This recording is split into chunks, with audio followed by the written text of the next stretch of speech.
Mendonça na relatoria é vista como algo positivo, pois até o momento, como relator do caso do INSS, ele tem demonstrado uma postura correta.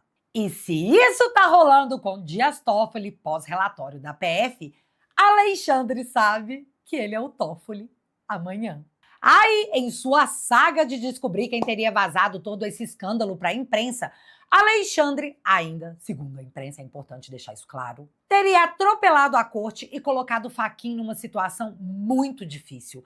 Afinal, ele ressuscitou o inquérito sem fim das fake news, meteu tornozeleira em servidor público no início das apurações, além de ter revelado seus nomes, numa atitude que chocou até o mais passapanista dos juristas.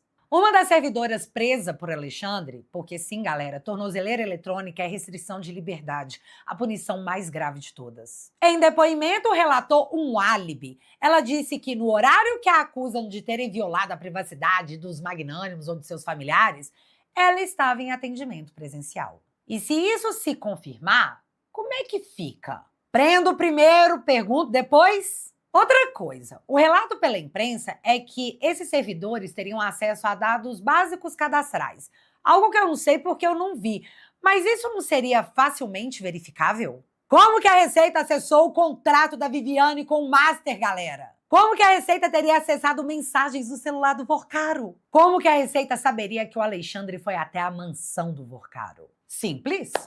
Não sabia? Mas é aquilo que o presidente da Unafisco disse. A Receita, mais uma vez, se torna um bode expiatório. E mais, ele disse que hoje é menos perigoso fiscalizar membros do PCC do que ministros da Suprema Corte. E para mostrar que ele estava certo, Alexandre manda intimar o presidente da Unafisco a prestar depoimento na Polícia Federal sobre suas críticas. Que é exatamente do que se trata. Uma crítica. Viu como que o Alexandre salvou a democracia? Uma das coisas que o presidente da Unafisco disse era que essa medida em cima dos auditores fiscais era para amedrontar e intimidar. Algo que também se confirmou quando, após ser intimado a explicar por que ele acha que é mais seguro fiscalizar o PCC do que os ministros do STF, o presidente da Unafisco cancelou todas as suas entrevistas. Parece que ele não vai poder mais criticar o Supremo em público. E eu não sei o que o imperador de todos nós achou que ia acontecer.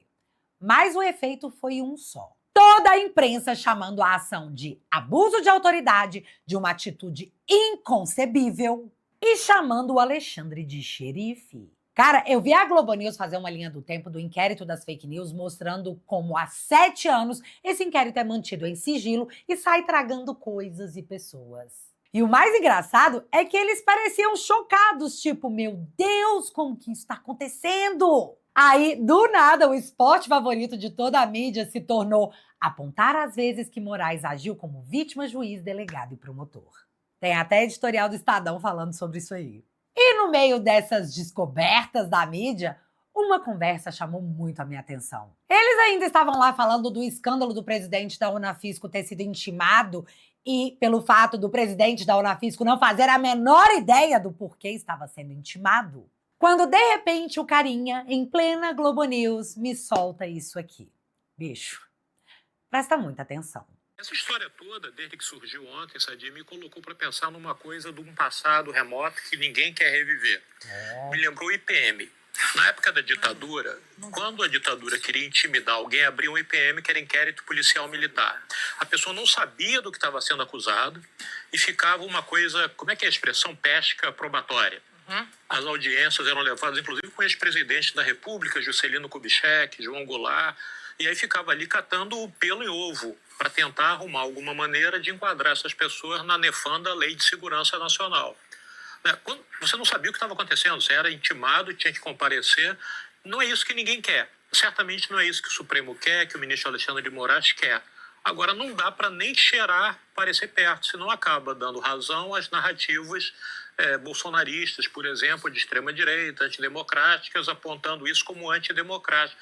Primeiro seria preciso trazer esse inquérito todo para a luz do dia. Aí a gente vai saber se é preciso continuar com ele ou não, se era para ser colocado um ponto final. Tá, mas antes de eu comentar esse diálogo, eu preciso refrisar novamente que ele só aconteceu porque eles estavam chocados em não saber o porquê o presidente da Unafisco havia sido intimado pela PF. Chocados dele não saber em que situação ele havia sido intimado. Mas olha só, agora nós já temos a resposta para o que aconteceu com o presidente da Unafisco. Tcharam! Ele foi ouvido como investigado no inquérito das fake news a mando de Alexandre de Moraes, após ter criticado publicamente a operação determinada pelo ministro Alexandre de Moraes. Cara, eu lembrei daquele meme, STF, vigiar e punir. Não tem ninguém surpreso, tem? Mas tá, voltando no áudio, o cara tá falando que abrir um inquérito sigiloso e chamar pessoas para depor sem que elas saibam do que estão sendo acusadas era uma tática do período militar, que promovia uma pesca probatória para tentar encaixar uma pessoa em algum crime, qualquer um, o que der aí. E aqui, eu tenho dezenas de casos para relatar das vezes que isso aconteceu enquanto a democracia estava sendo salva. Mas com propriedade, eu vou falar por mim. Pela imprensa, eu fiquei sabendo que eu estava no inquérito das fake news, quando de repente meu telefone toca e era da Polícia Federal me intimando a prestar depoimento. Na hora eu perguntei se eu era